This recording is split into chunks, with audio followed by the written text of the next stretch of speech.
Saya percaya bahwa Tuhan menyertai memberkati kita, apapun keadaan kita. Saya percaya Tuhan tidak pernah meninggalkan kita. Hari ini saya mau sharing tentang berkat di balik penderitaan. Banyak orang hari-hari ini mengalami kesukaran, mengalami kesesakan dan penderitaan. Tetapi kita mau belajar hari ini bahwa janji Tuhan, iya dan amin bagi kita, dan Tuhan akan menolong kita. Hari ini kita sama-sama belajar tentang berkat di balik penderitaan. Saya mengambil satu kisah dalam kitab Rut. Pada zaman para hakim memerintah, ada kelaparan di tanah Israel. Lalu pergilah seorang dari Betlehem Yehuda beserta istrinya dan kedua anaknya laki-laki ke daerah Moab untuk menetap di sana sebagai orang asing. Kisah tentang Rut dan Naomi di ayat pertama itu terjadi kelaparan pada zaman para hakim. Apakah sekarang terjadi kelaparan juga? Saya mendengar banyak tentang orang-orang yang di PHK, orang-orang yang putus pekerjaan, orang-orang yang dirumahkan, orang-orang yang sulit mengalami pekerjaan, orang-orang yang sulit mengalami ekonomi. Nah, pada zaman dahulu itu kelaparan terjadi di tanah Israel, maka ekonomi itu juga berpengaruh buat mereka, kesulitan berpengaruh buat mereka. Begitu juga dengan keadaan sekarang di mana pandemi COVID-19 ini begitu melanda sampai ke bangsa-bangsa dan banyak terjadi kelaparan. Dan kelaparan secara jasmani, kekurangan ekonomi, bahkan juga secara rohani. Orang tidak lagi beribadah, tetapi orang hanya di rumah. Mungkin mereka beribadah, tetapi bagaimana dengan pertumbuhan rohaninya? Nah, hari ini kita mau belajar tentang kelaparan yang terjadi pada zaman para hakim di tanah Israel. Jadi ada satu keluarga yang mengalami dampak. Nama orang itu ialah Elimelek, nama istrinya Naomi, dan nama kedua anaknya Mahlon dan Kilion. Semuanya orang-orang Efrata dari Betlehem Yehuda, dan setelah sampai ke daerah Moab, diamlah mereka di sana. Jadi mereka pergi ke daerah Moab dan tetap sebagai orang asing di sana. Kenapa? Karena keluarga ini mengalami dampak kelaparan dan kesulitan ekonomi, dan mereka memutuskan untuk pindah. Dan kemudian mereka diam di daerah Moab dan tetap di sana. Kemudian matilah Elimelek, suami Naomi, sehingga perempuan itu tertinggal dengan kedua anaknya. Baru saja mereka pindah, kemudian mereka pindah dan menetap. Apa yang terjadi yang dialami oleh Naomi? Elimelek, suaminya itu meninggal. Jadi Naomi tinggal dengan kedua anaknya. Kemudian keduanya mengambil perempuan Moab. Yang pertama bernama Orpa, yang kedua bernama Rut, dan mereka diam di situ kira-kira 10 tahun lamanya. Jadi mereka tinggal, Naomi dan kedua anaknya tinggal di daerah Moab, dan kemudian mereka mengambil bagi anaknya adalah perempuan di sana. Yang pertama bernama Orpa dan yang kedua bernama Rut, dan kemudian mereka hidup sudah 10 tahun. Kemudian apa yang terjadi berikutnya? Dikatakan firman Tuhan, lalu matilah juga keduanya, yakni Mahlon dan Kilion, sehingga perempuan itu kehilangan kedua anaknya dan suaminya. Jadi apa yang dialami Naomi ini sangat besar sekali dan sangat berat sekali. Kalau dibilang penderitaan, sangat menderita. Kalau dibilang kesesakan, sangat mengalami kesesakan. Waktu mereka mengalami kelaparan dan mereka kemudian memutuskan pindah, Naomi kehilangan suaminya. Dan kemudian Naomi punya anak dua, dan kemudian anaknya menikah, dan terjadi setelah 10 tahun anaknya juga pergi. Anaknya pergi, dipanggil Tuhan, dan suami dan anaknya juga pergi. Jadi begitu berat yang dialami oleh Naomi. Kemudian berkemasa ia dengan kedua menantunya, dan ia pulang dari daerah Moab, sebab di daerah Moab ia mendengar bahwa Tuhan telah memperhatikan umatnya dan memberi makanan kepada mereka. Jadi kemudian mereka akan putuskan kembali ke tempat di mana mereka berasal. Nah, apa yang terjadi ketika Naomi dan mengajak kedua menantunya untuk pulang? Dikatakan si Orpa itu tidak ikut dengan Naomi, tetapi Rut yang ikut. Kenapa? Karena Orpa tidak komitmen lagi untuk mengikuti Naomi kemana pergi, tetapi Rut itu pergi. Nah, kalau kita lihat Bapak Ibu, begitu sulitnya keadaan yang dialami oleh Naomi. di mana dia mengalami kelaparan, kehilangan suaminya, dan kehilangan kedua anaknya. Dan kemudian harus pindah, dan pindah. Nah, apa yang terjadi? Dikatakan firman Tuhan.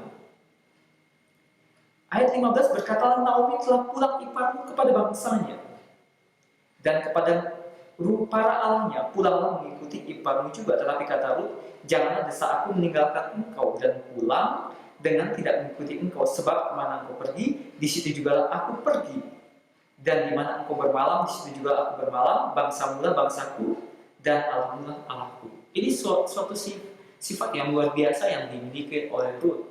Kadang-kadang sering Bapak Ibu, kalau kita mengalami hal yang sukacita, banyak orang dekat dengan kita.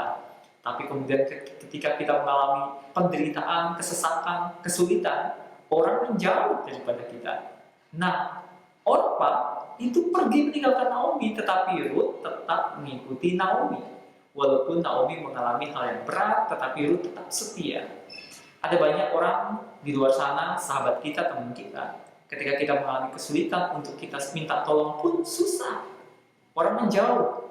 Itu manusiawi, itu hal yang wajar sebenarnya yang menjadi sifat manusia. Manusia itu cenderung juga kadang-kadang mementingkan kepentingannya sendiri. Tetapi kita mau belajar dari sikap Rut yang dia tetap setia kepada mertuanya, apapun yang terjadi yang dialami oleh mertuanya.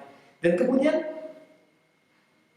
ketika Naomi melihat bahwa Rut berkeras untuk ikut bersama-sama dengan dia, berhentilah ia berkata kepadanya, dan berjalan keduanya sampai mereka tiba di Betlehem.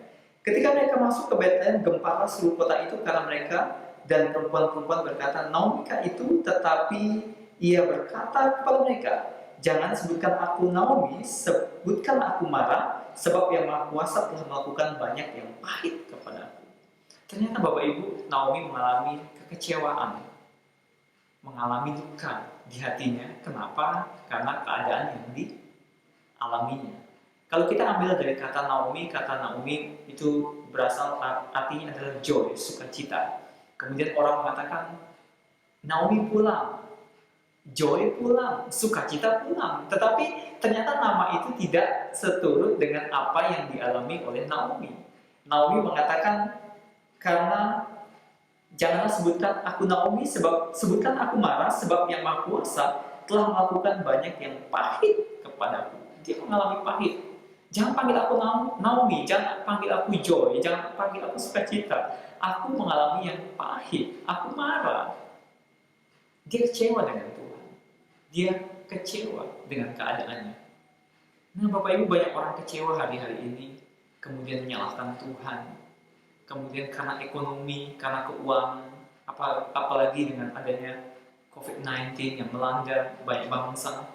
Orang kehilangan pekerjaan, orang kehilangan keuangan, orang sulit dalam ekonomi, kemudian kecewa dengan keadaannya, kemudian menyalahkan Tuhan. Naomi mengalami juga seperti itu. Jangan panggil aku Naomi, panggil aku marah, aku sakit hati, aku pahit. Firman Tuhan katakan begini, dengan tangan yang penuh aku pergi, tetapi dengan tangan yang kosong Tuhan memulangkan aku. Mengapakah kamu menyebutkan aku Naomi? Karena Tuhan telah naik saksi menentang aku, dan Yang Maha Kuasa telah mendatangkan malapetaka kepada aku. Jadi namanya tidak sesuai dengan apa yang dialami. Dia kecewa dengan Tuhan karena banyak pergumulan, penderitaan yang dia hadapi.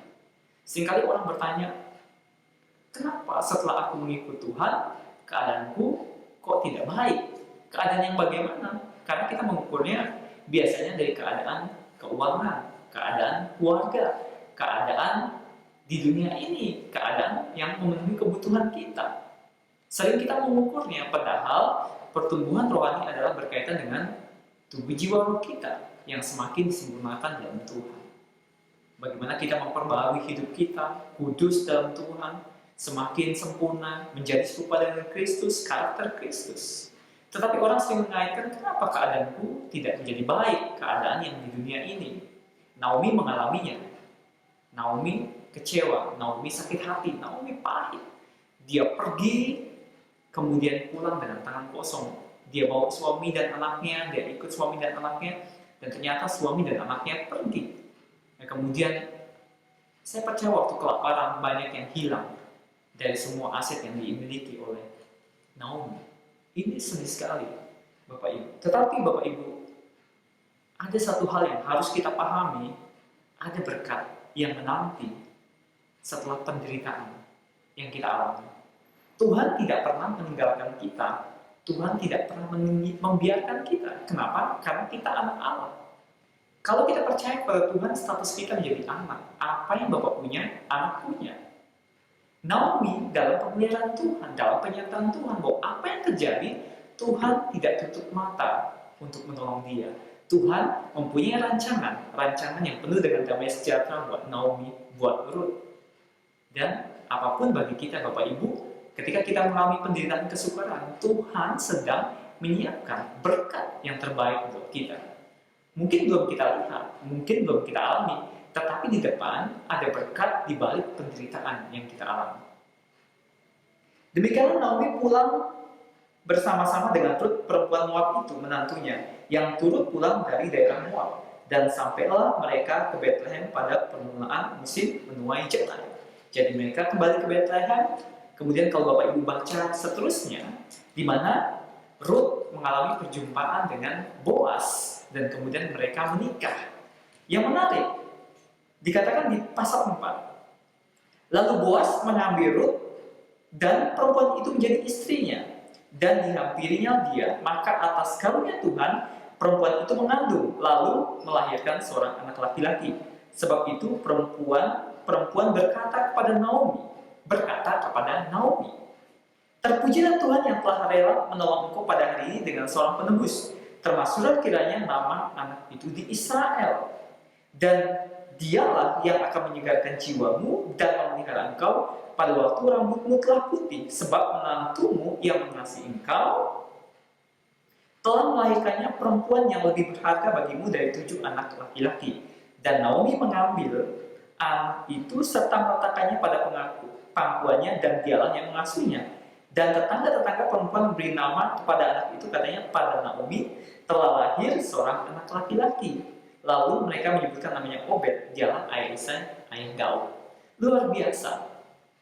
Ternyata perjalanan Naomi itu melukiskan satu sejarah yang penting bagi perjalanan bangsa Israel, bagi kehidupan orang percaya, di mana Naomi itu tetap bersama-sama dengan Ruth bersama-sama dengan Naomi. Kemudian Ruth itu menikah dengan Boas, dan kemudian Ruth menikah dengan Boas dan melahirkan seorang anak laki-laki yang bernama Obed. Obed ini adalah ayah Isai, ayah Daud. Kemudian Naomi inilah yang merawat Obed. Naomi yang merawat Obed, dari Obed lahirlah Isai, kemudian dari Isai lahirlah Daud. Nah, Bapak Ibu baca silsilah. Dari Daud terus di kitab Matius, nanti akan melahirkan Yesus Kristus. Nah, Bapak Ibu, ini generasi yang ditulis dalam sejarah orang percaya, sejarah kekristenan, bahwa ini punya peran yang penting. Apapun yang dialami oleh Naomi, ternyata kehidupan Naomi mencatatkan sejarah bahwa Tuhan merancangkan yang terbaik buat kehidupan dia. Tuhan menyediakan berkat yang luar biasa, di mana nanti ketika lahir Yesus, maka setiap orang yang percaya pada Yesus diselamatkan. Jadi peran serta Naomi ini, peran serta di mana dia bisa menjadi berkat buat banyak orang. Nah, saya percaya Bapak Ibu, ketika kita mengalami penderitaan kesukaran, kita mengalami kesulitan Bapak Ibu, jangan fokus kepada penderitaan kesukarannya, tetapi fokuslah bahwa di balik itu semua Tuhan menyediakan berkat bagi kita. Kita akan melukiskan sejarah, kita akan menuliskan sejarah bahwa itu akan terjadi dan kita akan menjadi berkat buat banyak orang. Naomi ketika kalau dia tidak dipulihkan hatinya yang sakit, tentu dia akan mengalami masa di mana Ruth tidak akan mengalami perjumpaan dengan Boas. Kalau Naomi tetap hidup dalam kepahitannya. Tetapi Naomi hidup dalam pemulihan. Kenapa? Karena dia bersama-sama dengan Ruth akhirnya kembali ke Bethlehem, dan kemudian Ruth berjumpa dengan Boas dan hidup Naomi dipulihkan. Tuhan menghibur dia. Nah, Bapak Ibu, janganlah penderitaan sekarang, kesesakan, kesukaran yang kita alami itu akan menghalangi kita untuk menerima berkat dari Tuhan. Jangan sampai hati kita kecewa dengan Tuhan, hati kita sakit hati dengan Tuhan, hati kita sakit hati dengan keluarga, sehingga berkat yang Tuhan sediakan itu tidak sampai kepada kita.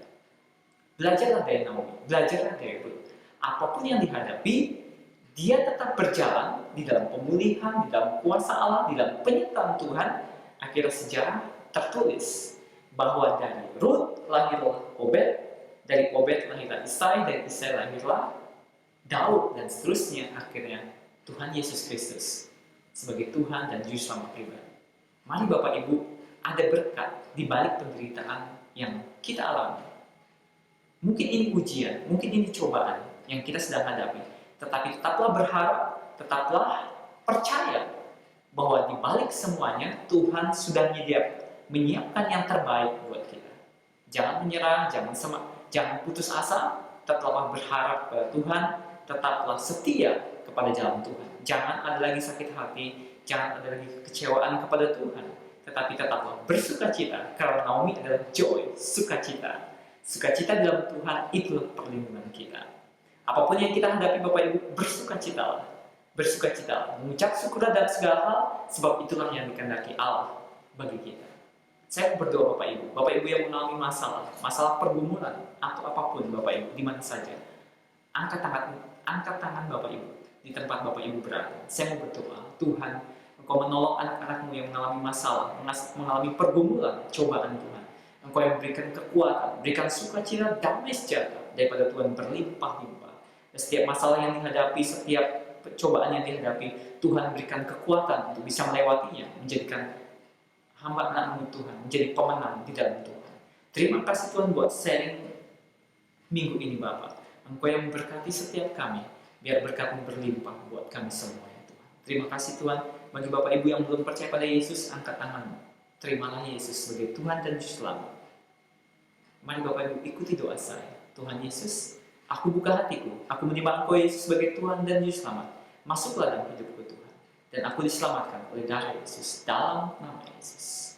Terima kasih Bapak Ibu semua yang sudah menonton siaran di YouTube Toto Andianto GB Pagi. Saya percaya semua kita diberkati Tuhan, saya percaya semua kita mengalami terobosan. Mari saya akhiri dengan doa berkat. Mari angkat tangan kita semua. Biar berkat dari Allah Bapa, kasih yang sempurna dalam Yesus Kristus Tuhan, persekutuan dan penghiburan dalam Roh Kudus, menyertai berkat Engkau sampai selama-lamanya. Di dalam nama Yesus, setiap orang percaya berkati katakan, amin. Sampai jumpa. Tuhan memberkati. Wah, sudah berakhir saja ya sharing live pada hari ini. Kami berdoa semoga Bapak Ibu Saudara-saudari diberkati Tuhan berlimpah-limpah. Kembali lagi tidak bosan-bosannya kami untuk mengingatkan, jangan lupa like, comment, and subscribe YouTube channel ini. Terima kasih and see you next time.